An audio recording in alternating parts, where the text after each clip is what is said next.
Halo M-Trader, selamat datang kembali di channel YouTube M-Trade. Kali ini bareng saya Coach Afif yang akan bahas saham yang sedang hot lagi ya. Kali ini kita akan bahas mengenai sektor kesehatan. Di mana sektor kesehatan ini cukup menggemparkan ya, karena beredarnya obat sirup yang berkandungan berbahaya di masyarakat.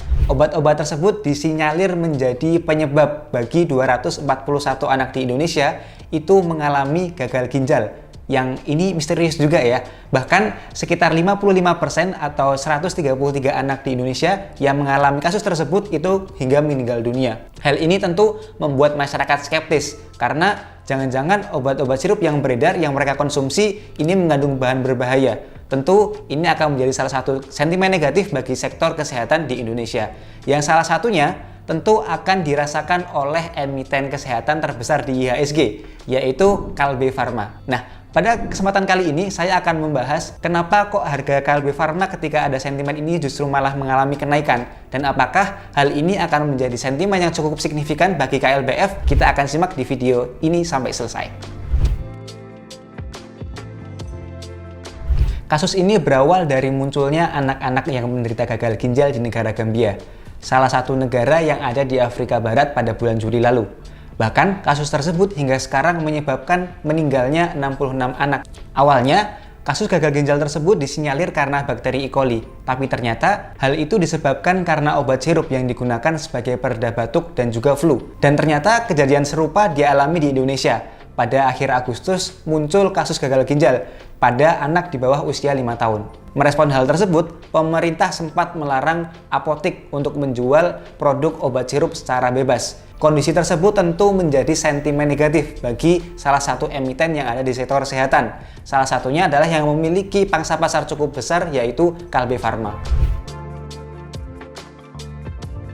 Secara umum, bisnis model Kalbe Farma terbagi menjadi 4 segmen bisnis, yaitu obat resep, produk kesehatan, nutrisi, serta distribusi dan logistik. Segmen bisnis obat resep merupakan bisnis yang paling terdampak dari katalis tadi, karena pada bisnis ini KLBF memproduksi obat generik atau obat yang dijual sesuai dengan kandungannya, seperti paracetamol atau obat antibiotik lain. Porsi dari bisnis ini itu sebesar 21% dari total penjualan di semester 1 tahun 2022-nya KLBF. Artinya, dari total pendapatan KLBF di periode tersebut sekitar 13,9 triliun, segmen tersebut menghasilkan pendapatan sekitar 2,9 triliun. Sehingga melihat porsinya yang cukup signifikan, apabila Kalbe terseret dengan kasus tersebut, tentu dampaknya akan cukup signifikan bagi bisnisnya Kalbe. Apalagi melihat segmen tersebut, Kalbe merupakan market leader karena pangsa pasar Kalbe itu terbesar di Indonesia, sekitar 10% dari total pangsa pasar di Indonesia. Lalu apakah produk Kalbe termasuk produk yang berbahaya? Pada 19 Oktober lalu, manajemen memberikan press release bahwa Kalbe memenuhi ketentuan dari BPOM dan tidak menggunakan bahan baku seperti etilen glikol dan juga dietilen glikol yang dikategorikan oleh BPOM sebagai kandungan yang berbahaya pada produk obat sirup. Meski demikian, Kalbe akan tetap memenuhi untuk diperiksa produk-produknya oleh BPOM. Sebagai informasi, per 22 Oktober 2022, BPOM telah menguji 33 produk dari 122 yang dikonsumsi pada kasus tersebut. 3 diantaranya dinyatakan tidak aman karena mengandung IgG dan juga DIG. Tapi 2 produk Kalbe yaitu Vestain dan juga Cefspan dinyatakan oleh BPOM sebagai produk yang aman. Kesimpulannya, sejauh ini Kalbe tidak akan terdampak secara langsung oleh kasus obat sirup tadi. Tapi tetap ada peluang dampak negatif yang akan dirasakan oleh Kalbe, terutama ketika masyarakat yang akan skeptis dan juga stigma negatif atas obat-obat jenis sirup yang mungkin akan berdampak pada penjualan Kalbe ke depan. Selain itu, Kalbe juga ada risiko lain, berupa turunnya penjualan produk-produk kesehatan, terutama pasca COVID yang sekarang sudah mulai mereda.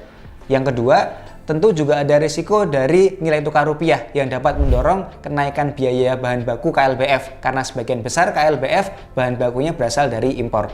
Di mana hal tersebut sudah terlihat di kinerja KLBF semester 1 tahun ini. Ketika pendapatan naik sekitar 12% secara tahunan, margin kotor perusahaan justru malah turun dari yang sebelumnya 43,6 menjadi 41,8%. Meski demikian, terdapat potensi upside yang dapat membuat harga sahamnya mengalami kenaikan juga. Salah satunya, KLBF akan menyelesaikan proses akuisisi perusahaan bernama Aventis Pharma atau dikenal sebagai Sanofi Indonesia. Perusahaan produk obat resep yang diperkirakan akan mendorong pertumbuhan penjualan KLB secara tahunan itu sebesar 3-4%. Kemudian, KLB juga mendorong ekspansi di Filipina. Tercatat, KLB telah membentuk perusahaan patungan atau joint venture bernama Ecosential Food Corporation yang akan menjual fokus kepada produk non-farmasi di Filipina. Dari ekspansi tersebut, KLB mentargetkan penjualan ekspor bisa meningkat dari yang sebelumnya 5% menjadi 10% di 3-5 tahun mendatang. Tentu yang sebagian besar akan didorong oleh marketnya di negara Filipina. Lalu, what to do untuk investor dan juga trader? Bagi investor, di kondisi saat ini, KLBF belum cukup menarik teman-teman. Karena melihat valuasinya yang sudah di atas rata-rata 5 tahunnya. Valuasi price to earnings ratio KLBF saat ini ada di 28,4 kali.